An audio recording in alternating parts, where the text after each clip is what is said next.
অথবা ইতিহাসবিদরা বলেন শয়তান পরামর্শ দিছে এই মুহূর্তে যদি যুবক যুবতীদের দিয়া উল্লঙ্গ নাচ গান করাও তাহলেও ইব্রাহিমের ফেরেশতা চলে যাবে, আগুনে ফেলবা। নমরুদ তাই করলো। এবার ইব্রাহিম হালকা আগুনে যখন ফালাইবে আল্লাহ কুদরতের 8 নোটিশ জারি করলেন, জিব্রাইল জলদি করে যাও, আমার ইব্রাহিম রে উলঙ্গ করার আগে জান্নাতে একটা পোশাক নিয়ে পরায়া দাও। ওই জান্নাতি পোশাক পরায়া দিলেন আর আগুনকে নোটিশ করলেন, কুলনা ইয়া নারু কুনি বারদাও ওয়া সালামান আলা ইব্রাহিম কে লুতুফে খেসেরা ইজহারে কর বাখলিল আসনারেরা গুলজারে কর। এই আগুন ঠান্ডা হয়ে যাও। মুফাসসিরিনে কেরাম বলেন শুধু ইব্রাহিমের আগুন ঠান্ডা হয় নাই, পৃথিবীতে ওই সময় যত আগুন ছিল সব ঠান্ডা হয়ে গেছে। তবে কষ্টদায়ক ঠান্ডা না, শান্তিদায়ক ঠান্ডা। সালামান, সালাম মানে কি? শান্তি। আমরা অনেকে তর্জমা করি ইসলাম মানে শান্তি, না, এটা ভুল কথা। সালাম মানে শান্তি আর ইসলাম মানে আনুগত্য করা। আনুগত্য করা, মুসলিম আনুগত্যকারী। ইব্রাহিম আগুনে চুপচাপ বসে আছে। নমরুদকে জ্বালাও না কেন? আগুনের জবান খুলে গেল, কথা বলা শুরু করলো। কয় যে তুই যার গোলাম আমিও তার গোলাম, তুই বলো জ্বালাইতে, আমার রব বলে আমি জ্বালাবো না, তবে তুই আয় তোরে জ্বালাইতে। দীর্ঘদিন ইব্রাহিম নবী আগুনে থাকার পরে বের হইলেন। বের হওয়ার পরে হিজরত করবেন। এইবার আমার ওই যে আয়াত করছিলাম শুরুতে খুতবায়, সেই আয়াত, আকালা ইন্নী যাহিবুন ইলা রাব্বি সাইয়াহদিন রাব্বি হাবলি মিনাস সালিহিন। বের হইয়া দেরি না করে হিজরত করার শুরু করলেন, নিয়ত করলেন আমি ফিলিস্তিন চলে যাব, আল্লাহ আমাকে রাস্তা দেখায় দিবেন। 3 জন, ইব্রাহিম, তার স্ত্রী বিশ্ব সুন্দরী বিবি সারা আর তার ভাতিজা, 3 জনে রওয়ানা। এই মোনাজাতটা তো দিয়েই দিব, একটু ধৈর্য হবে না? আর ঘুমাইবেন গিয়া মোবাইল চালাইবেন, আর কি করবেন? মোবাইল চালাইবেন আর করবেন কি? দোয়া করে মা বাবার জন্য একটু দোয়া করবেন, এই কপাল নাই। হ্যাঁ, ইব্রাহিম নবী হিজরত করে চলে যাচ্ছেন ফিলিস্তিন, মিশরের উপর দিয়া। মিশরে আবার এক জালিম বাদশা ধরে ফেললো বিশ্ব সুন্দরীর কথা শুনা। যখন সারাকে জুলুম করে নিয়ে গেল, ইব্রাহিম নবী চুপচাপ বসে আছেন। ইব্রাহিম নবী বলেন, হে আল্লাহ, আমার স্ত্রীর উপরে জালেম হাত বাড়াবে, এটা কেমনে সহ্য করি? আল্লাহ কি করবে না করবে তোর অন্তর চোখ দিয়ে তুই এখানে বসে সব দেখবি। ইব্রাহিম নবী দেখতেছেন ওই জালেম তার খাস কামরায় ঢুকাইয়া বিশ্ব সুন্দরী ইব্রাহিম নবীর বিবি সারার উপরে হাত বাড়াইছে। হাতটা বাড়ানো মাত্র সাথে সাথে বাঁকা হয়ে গেছে। এই শাস্তিটা আল্লাহ মাফ করেন। আমগো দুনিয়া শুরু হইলে আকাম চলতো, সব বন্ধ দেয় না কেন? মুহাম্মদের উম্মত হওয়ার বরকতে। এভাবে 3 বার হাত বাড়াইছে, 3 বার বাঁকা হয়ে গেছে। আর ওই মহিলার কাছে মাপসা, এটা তোমার মধ্যে এমন কি পাওয়ার, যেই পাওয়ারের কারণে আমি তোমার দিকে হাত বাড়াই বাঁকা হয়ে যায়? ইব্রাহিম নবীর স্ত্রী সারা বললেন, আরে আমার মধ্যে কোনো পাওয়ার নাই, তবে এতটুকু জানি আমি একজন নবীর স্ত্রী। তাই বলে, হ্যাঁ কোন নবী? বলে ইব্রাহিম। কোথায়? বলে যে গাছতলা। এবার তারে ডাকিয়া আনিয়া ক্ষমা চাইয়া সর্বোচ্চ মেহমানদারি করাইলেন, তওবা করলেন। জালেম তওবা করে বলে, আপনার বয়স কত? 80-র উপরে। ছেলে মেয়ে কয়জন? একটাও নেই। হয় না, হয় না। তাহলে আমার একজন খাদেমা আছে হাজেরা, আমি তাকে আপনারে হাদিয়া দিতে চাই। নিয়ে গেলেন, স্যার অনুমতি ক্রমে বিবাহ করে ফেললেন। বিবাহ করে আল্লাহর কাছে একটা সন্তানের জন্য দোয়া করলেন, রব্বি হাবলি। ইব্রাহিম নবী যদি তার সন্তান নেককার চায় আল্লাহর কাছে, তা আপনার চাওয়া দরকার না? চান না দেখেই তো এবার সন্তান কথা শুনেন। কয়দিন আল্লাহর কাছে দোয়া করছেন, আল্লাহ একটা নেককার সন্তান দিও। বরং নেককার চাইবেন দূরের কথা, নিজে বাবা হইয়া সন্তানটারে আর নষ্ট বানাইতেছেন। মোবাইল হাতে তুইলা দিছেন, রোজার মাসে রোজা রাখার কথা বলেন না, চেহারা নষ্ট হয়ে যাবে। কেমন বাপ আপনি? নামাজের জন্য ডাকেন না, জুমায় ডাকেন না, আলেম ওলামা আসলে তার দোয়া নিতে নেন না। তাহলে আপনি বাবা হইয়া সন্তানটাকে ধ্বংসের পথে নিয়ে গেলেন। আল্লাহ জানায় দিলেন, ইব্রাহিম একটা সন্তান দিতেছি, বিচক্ষণ ধৈর্য ধারণকারীদের অন্তর্ভুক্ত। সন্তান দুনিয়াতে আসলো, এই প্রথম সন্তান হাজেরার থেকে নাম কি? ইসমাইল। এখন এই বুড়া বয়সে সন্তান পাইয়া মায়া কমছে না বাড়ছে? এমন মায়া। আল্লাহ কয়, ইব্রাহিম আমার মায়ার মাঝখানে তোমার সন্তান বাধা হবে, এটা আমি মানতে পারবো না। তাহলে কি করো এখন? সন্তান ইসমাইল শিশুটারে নিয়া, হাজেরারে নিয়া, বর্তমানে যেখানে বাইতুল্লাহ, ওই যে নূহ নবীর তুফান হয়েছিল তখন কিন্তু বাইতুল্লাহ নিশ্চিহ্ন হয়ে গেছিল। জায়গাটা আল্লাহ সংরক্ষণ রাখছেন, কিন্তু বাইতুল্লাহর কিচ্ছু ছিল না, সব তুফানে শেষ। ওখানে গিয়া তোমার স্ত্রী ইসমাইলকে দিয়ে আসো নির্বাসনে। কেন নাই, আল্লাহর অর্ডার ডাইরেক্ট রেডি। এইবার উটের পিঠে রওনা, ইসমাইল হাজেরা সহ মক্কার পাশে আইসা। মক্কা তো নাই, জঙ্গল, কোনো মানুষ নাই, পানি নাই, কিচ্ছু নাই, পশু পাখিও নাই, পানি নাই, থাকবে কিভাবে? এখানে বিবি ইসমাইলের রাইখা উটের পিঠে ইব্রাহিম নবী রওনা। যখন ইব্রাহিম নবী কিছু না বইলা যাইতেছেন, মা হাজেরা ইসমাইলকে কোলে নিয়ে ভাসুয়াইয়া থুইয়া একটা দৌড় দিয়া কয়, স্বামী দাঁড়া, এই গহীন জঙ্গল, মানুষ নাই, পানি নাই, কিছু নাই, খানা দানা নাই, এত নির্জন জঙ্গলে আমাদের রাইখা যাইতেছেন, কারণটা কি? আমার উপরে রাগ নাকি? বলে না। কেন রাখতেছেন? ইব্রাহিম নবী কথা বলে না, কি যেন ভাবতেছেন। ইব্রাহিম নবীর অন্তরেও তো এই সন্তানের প্রতি অনেক মায়া। 80 বছরের উপরে যাই এই সন্তানটারে পাইছেন। মা হাজেরা কথা জিজ্ঞাসা করে, ইব্রাহিম নবী জবাব দেয় না। কোন কথা বললে আবার মাওলা বেজার হয়ে যাবে। একবার হাজেরা বলে, ও স্বামী, আপনি কি আমাদের এই নির্জন জঙ্গলে রাখতেছে আল্লাহর হুকুম করছেন এই জন্য নাকি? ইব্রাহিম নবী ইশারায় মাথা নাড়ায় বলে, হ্যাঁ, মাওলার হুকুম। একথা বলা মাত্র মা হাজেরা চোখের পানি ছাড়িয়া কয়, স্বামী আমার, আল্লাহ যদি অর্ডার করে আর কোনো প্রশ্ন নাই, আপনি চলে যাবে, আমার কোনো কথা নাই।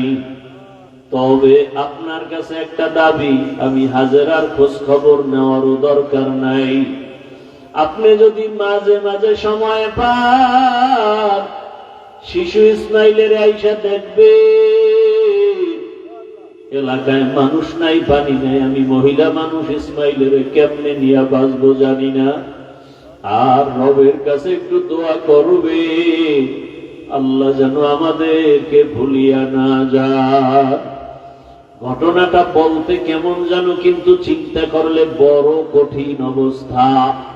একটা সন্তান মাকে জঙ্গলে ফালাইয়া রাইগা, মানুষ নাই, পানি নেই, রেখে যাওয়া কত বড় কঠিন অবস্থা। আর সেই অবস্থাটা আবার স্ত্রী মেনে নেওয়া যায় আরো কত কঠিন।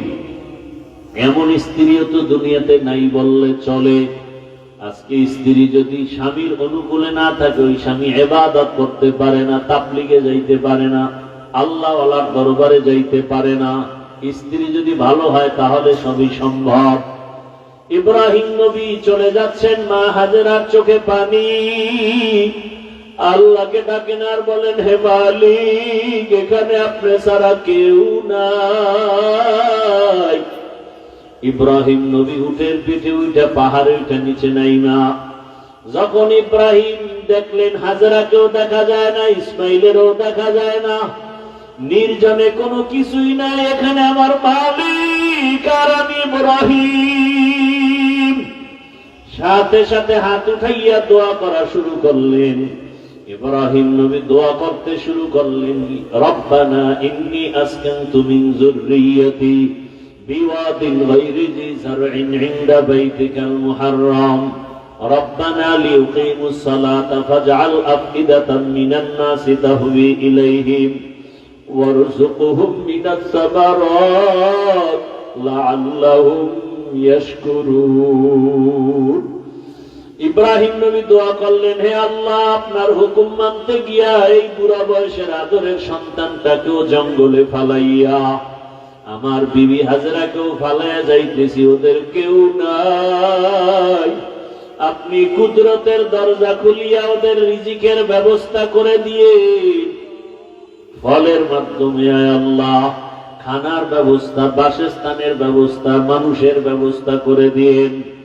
এইভাবে দোয়া করিয়া ইব্রাহিম নবী চলে গেলেন। এখানে এখন ইসমাইল আর মা হাজেরা ছাড়া কেউ নাই। সামান্য পানি ছিল, ওই পানিও 2 দিন 3 দিন পরে শেষ হয়ে গেছে। এবার সন্তান ইসমাইলের দুধ দেয়, এক পর্যায়ে দুধও নাই। এইবার মা দেখে ইসমাইলের ক্ষুধায় কান্না, কি করবে? এক পর্যায়ে ইতিহাসবিদরা লাগে মা হাজেরা তার জিহ্বাটা ইসমাইলের মুখের মধ্যে দিয়া দিছে। এক পর্যায়ে দেখে জিহ্বায়ও পানি নাই। মা হাজেরা পাগলের মতো হয়ে গেছে, ইসমাইলের কান্না সহ্য করা যায় না। একটা সন্তানের প্রতি মায়ের যে কি মায়া, ও আমার সন্তানেরা, ওই মা যার দুনিয়াতে নাই সে বুঝে মা কেমন রত্ন।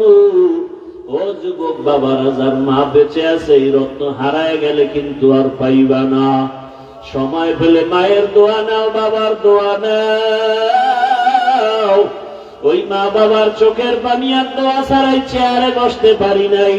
ওই মা বাবার চোখের পানি আর দোয়া ছাড়া মাওলানা হতে পারি নাই। তুমিও টাকা পয়সা বাড়ি গাড়ির মালিক হতে পারো নাই। ওরে, এই যে কোরবানি আসতেছে, কত সন্তানেরা মা বাপ নিয়ে একত্রে ঈদ করবে, কত আনন্দ করবে। আর যার মাও নাই, বাবাও নাই, ওই বান্দা একবার ছেলে দেখবে, মেয়ে দেখবে, স্ত্রী দেখবে, আনন্দ যাই করবে, আবার নিঃশ্বাস ছাড়বে। কেউ বলবে, কি ব্যাপার, ছেলে মেয়ে স্ত্রী পাইয়াও নিঃশ্বাস কেন? বলে, আমার মা নাই, আমার বাবাও নাই। আজকে ঈদের আনন্দে আমার মা থাকলে আরো কত আনন্দ লাগতো, বাবা থাকলে কত আনন্দ লাগতো। আমি বড় এতিম হয়ে গেলাম। আমার ছেলে মেয়ে পাইয়াও খুশি না, আমার মা বাবারে পাইলে যে খুশি হইতাম। ও আল্লাহর বান্দারা, মা হাজেরা ইসমাইলের জন্য পাগলনির মতো কান্না করে। একবার সফা পাহাড়ে দৌড়ায় পানির জন্য, একবার মারোয়া পাহাড়ে দৌড়ায় পানির জন্য। গিয়া দেখে পানি না, সূর্যের আলোতে বালিগুলো চিকচিক করতেছে। মা হাজেরা এইভাবে দৌড়াইলেন, 7টা চক্কর দিলেন।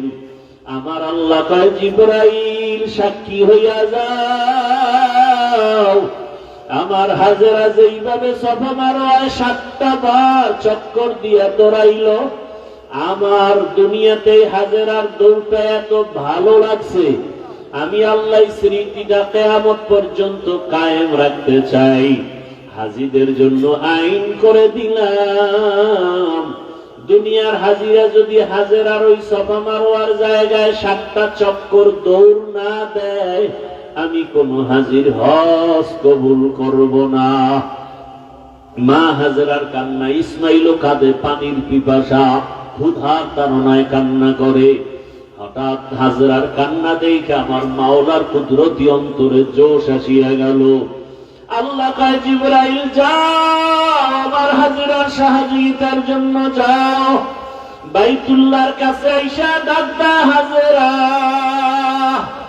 মানুষের সুরাতের আওয়াজ, হাজেরা গিয়া শুনে মানুষের আওয়াজে কে যেন ডাকে। বলে আমি জিবরাইল, মানুষের আকারে আসছি, কি চাও? বলে ক্ষুধা সহ্য করা যায় না। জিবরাইল তার ডানা দিয়ে এমন বাড়ি মারছে মাটির মধ্যে, ইসমাইল নবীর পায়ের গোড়ার থেকে জমজমের পানি বের হওয়া শুরু হয়ে গেল। মা হাজেরা পানিটা পাথর দিয়ে আটকালেন আর বললেন, ঝমঝম থাম থাম। জমজমের পানি নিজেও পান করলেন, ইসমাইলেরও পান করালেন। হাজার হাজার মিলিয়ন ট্রিলিয়ন লিটার পানি হাজি সাবরা নেয়, ওই কূপের পানি কমেও না বাড়েও না। রবিজিকে সাহাবায়ে কেরাম জিজ্ঞাসা করলেন, ইয়া রাসূলুল্লাহ, জমজম কূপের নিচের সম্পর্ক কোথায়? নবী বলেন, জমজম কূপের নিচের সম্পর্ক হাউজে কাউসারের সাথে লাগানো। মা হাজেরা দোয়া করলেন, ইব্রাহিমের দোয়া, মানুষ আসবে এখানে থাকবে। মানুষ আইসা ব্যবসা করতে যায়, পানির দরকার, আইসা দেখে এখানে পানি। আও মহিলা হাজেরা পানি দাও, বলে এখানে বাড়িঘর করে থাকো, পানি দিব। যখন তারা রাজি হয়ে গেল, বাড়িঘর উঠা শুরু হয়ে গেল, বসবাস শুরু হয়ে গেল। ইসমাইল নবী বড় হইতে হইতে 14 বছর যখন হয়, আল্লাহ তাআলার পরীক্ষা শুরু হয়ে গেল। ইব্রাহিম, তোমার কলিজার আপন বস্তুটাকে আমার রাস্তায় কোরবানি করো, জবাই করো। ইব্রাহিম নবী স্বপ্ন দেখে 100 উট জবাই করলেন। পরের রাত্রে স্বপ্ন দেখে একই স্বপ্ন, আবার 100 উট জবাই করলেন। 3 রাত্র স্বপ্ন দেখার পরে বুঝলেন আল্লাহ ইশারা করছে আমার ইসমাইলের বুঝি জবাই করতে হবে। দেরি না করিয়া সুরিয়ার রশি হাতে নিয়ে এবার ইসমাইলের বাড়ি রওনা। উঠের পিঠে মক্কা নগরীতে এসে দেখে মানুষ অভাব নাই, বাড়ি ঘরের অভাব নাই। ইব্রাহিম ডাক দিয়ে কয়, এখানে ইসমাইলের বাড়ি আছে কিনা বলো। খোঁজ নিয়ে দেখে একটা ভাঙা ঘর, দরজায় গিয়া সালাম দিছে, আসসালামু আলাইকুম ইয়া আহলাল বাইত। হাজেরা বের হয়ে দেখে পয়গম্বর ইব্রাহিম। বহু বছরের বিরহের বেদনার কান্নার আওয়াজ। বলে আমার ইসমাইল কই? বলে মাঠে বাচ্চাদের সাথে খেলতেছে। ইব্রাহিম নবী গিয়া দেখে অনেক বাচ্চারা খেলাধুলা করে। ইসমাইলের ডাক দিস, ইসমাইল চিনতে পারে না ইনি আমার বাবা। ইব্রাহিম ডাক দিয়ে কয়, বাবা আয়, আমি তোর বাবা ইব্রাহিম। ইসমাইলের নিয়ে ঘরে গিয়ে কয়, হাজেরা সময় বেশি দেরি করা যাবে না, তাড়াতাড়ি সাজায় দাও, মালিকের দাওয়াতে যাব। হাজেরা মনে করছে দুনিয়ার কোন মালিকের দাওয়াত। আসলে আল্লাহ যে দাওয়াত দিছে ইসমাইলের জবাই করার কথা ভাবেন নাই। সুন্দরভাবে সাজায় দিছেন। ইসমাইল আর ইব্রাহিম হাঁটতেছে সামনে। শয়তান ধোঁকা দিতেছে ইসমাইলকে। নবী ইব্রাহিম পাথর মারলেন। এইভাবে 3 জায়গায় ধোঁকা দিছে, 3 বার পাথর মারছেন। আল্লাহর অর্ডার হয়ে গেছে, ইসমাইল ইব্রাহিম যেখানে পাথর মারছে হাজী সাহেবরা ওখানে পাথর মারতে হবে, না হয় হজ কবুল করা হবে না। এখন যেখানে হাজী সাহেবরা মিনা বাজারে কোরবানি দেয়, ওখানে ইসমাইলকে নিয়ে বাবা সন্তান ছাড়া ওখানে আর কেউ নাই। ছুরিটা বের করার আগে ইব্রাহিম নবী চিন্তা করলেন, দেখি আমার সন্তানের ইমানের হালাত কেমন। ইসমাইলকে ডাক দিয়া কয়, ইন্নী আরা ফিল মানামি আন্নী আযবাহুকা ফানজুর মাযা তারা। ও ইসমাইল, আমি তোমাকে জবাই করতেছি, স্বপ্ন দেখলাম, বলো তোমার কি মতামত। সাথে সাথে ইসমাইল বলেন, ইয়া আবাতি ফাল মা তুমার। আব্বা জান, আপনি ঘুমের মধ্যে যা দেখছেন তাড়াতাড়ি বাস্তবায়ন করেন, আমাকে জবাই করে দেন। ইনশাআল্লাহু মিনাস সাবিরিন, আমি ধৈর্য ধারণকারীদের মধ্যেই থাকবো। এই কথা বইলা ইতিহাসবিদরা লেখেন ইসমাইল একটু অভিনয়, একটু কান্না শুরু করছেন। আর ডাক দিয়ে আব্বা যান, একটু অভিমানে কথা বলে, কথাটা যদি আপনি বাড়িতে বসে বলতেন, আমি আমার আম্মু জানের থেকে একটু বিদায় নিয়ে আসতাম, আমার আম্মুর থেকে জন্মের বিদায় নিয়ে আসতাম। আমার মা এত কষ্ট করে আমাকে বড় বানাইছেন, আমি মায়ের থেকে বিদায় নিতে পারলাম না। দুঃখ নাই, আপনি তো আমাকে জবাই করে চলে যাবেন মায়ের কাছে। আমার আম্মুজান যখন ইসমাইল রে পাবে না, পাগলনির মতো হয়ে কান্না শুরু করবে আর বলবে আমার ইসমাইল কোথায়। কেউ লেখে আমার রক্ত মাখা জামা কাপড় আমার মায়ের হাতে দিবে, আর আমার মাকে আমি ইসমাইলের সালাম দিয়ে দিবেন।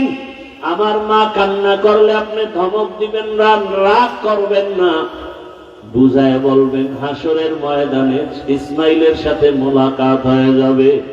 আব্বা জান, আপনি জবাই করার আগে আপনার চোখ দুইটা রুমাল দিয়া বাঁধেন, কারণ জবাই করার সময় যদি আপনার নজর আমার চেহারায় লাগে, মায়ার কারণে জবাই করতে পারবেন না।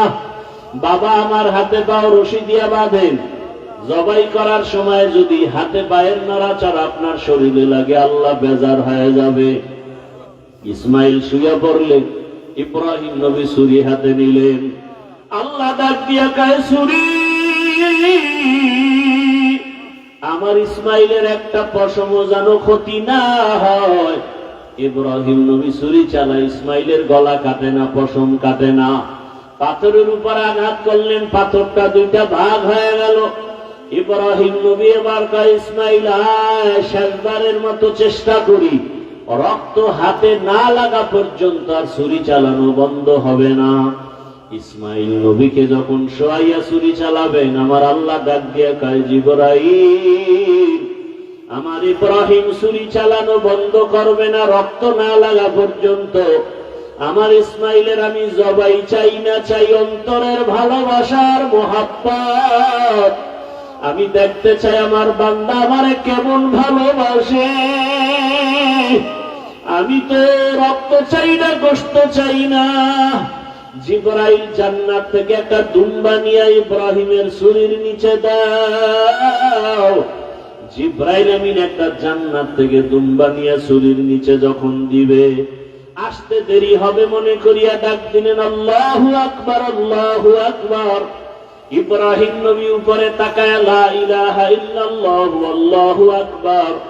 ইসমাইল আওয়াজ দিলেন, আল্লাহু আকবার, আল্লাহু আকবার। ফেরেশতারাও আওয়াজ দিলেন, আলিল্লাহিল হামদ। এই তাকবীর 9 তারিখ থেকে এই মাসের 13 তারিখ পর্যন্ত নারী পুরুষ সবার জন্য ওয়াজিব করে দিয়েছেন আমার আল্লাহ। আমার আল্লাহর পক্ষ থেকে 9 তারিখ থেকে ফজর থেকে 13 তারিখ আসর পর্যন্ত এই তাকবীর চলবে। এই তাকবীর কিন্তু জিবরাইলের, ইসমাইলের, ইব্রাহিমের, ফেরেশতাদের এই তাকবীর। এরে আল্লাহর বান্দারা, ইসমাইলকে আর জবাই হলো না, দুম্বা জবাই হয়ে গেল। ইব্রাহিম নবী দেখলেন ইসমাইল দাঁড়ানো, অচেনা একটা দুম্বা, অচেনা জানোয়ার জবাই হয়ে গেল।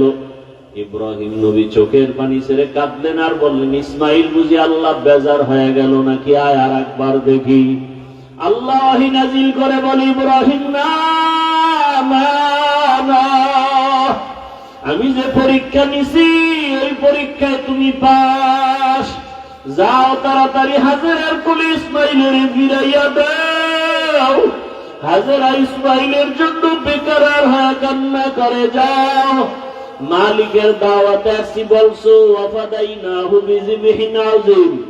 আমার পক্ষ থেকে এই হাদিয়া দুম্বার গোশত হাজেরার কাছে নিয়ে যাও, পাকশাক করে তোমরা খাও। ও আল্লাহর বান্দারাই কোরবানি, সন্তান কোরবানির ইতিহাস। আল্লাহ পশু চায় না, জবাই চায় না, রক্ত চায় না, গোশত চায় না, চায় আপনার আমার অন্তরের মোহাব্বত। আল্লাহকে কেমন ভালোবাসি, ভাইরা স্ত্রীকে ভালোবাসলাম, সন্তানকে, বাড়ি গাড়ি সব পাইলাম। আমারে যে বাড়ির মালিক, গাড়ির মালিক, ছেলে সন্তানের মালিক, সম্মানের মালিক বানাইলেন, ওই আল্লাহকে চিনতে পারলাম কিনা? ওই আল্লাহর মোহাব্বত অন্তরে জমা করতে পারলাম কিনা? এখনো আল্লাহর কাছে তওবা করেন, সামনে কোরবানির পরীক্ষা যেন আল্লাহর কাছে পাশ করতে পারি। আল্লাহ যেন কোরবানির পরীক্ষায় কামিয়াবি দান করেন, আল্লাহর মোহাব্বত অন্তরে জমা করিয়া। ছেলের মায়া ছেড়ে দাও, দুনিয়ার মায়া ত্যাগ করে যারা এখনো নামাজ পড়তে পারো না, দাড়ি রাখতে পারো না রে বাবা, ও যুবকেরা, ও পর্দার আরামের মা বোনেরা, বৃদ্ধ বাবাজিরা, আল্লাহর কাছে তওবা করেন আর দাড়ি কাটবেন না, নামাজ ছাড়বেন না, বেপরদায় চলবেন না। মা বোনেরা স্বামীর খেদমত করবেন, আল্লাহর হুকুম মতো চলবেন, মোবাইলে সময় নষ্ট করবেন না। সন্তানটাকে কোরআনওয়ালা, আদর্শওয়ালা, নামাজি, ডাক্তার, ইঞ্জিনিয়ার বানাবেন, জীবন ধন্য হবে। আল্লাহর কাছে দোয়া করেন আল্লাহ তার মুহাব্বত আমাদের সিনার মধ্যে ভরপুর দান করেন, আমিন। আলহামদুলিল্লাহি রাব্বিল আলামিন।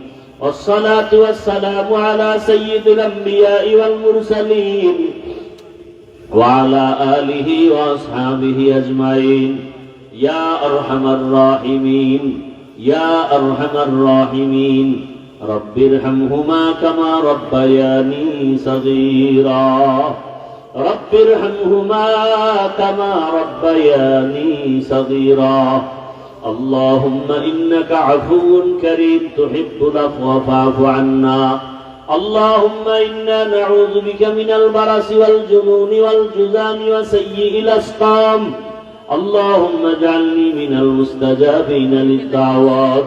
ও আল্লাহ, গুনার কারণে দিলটা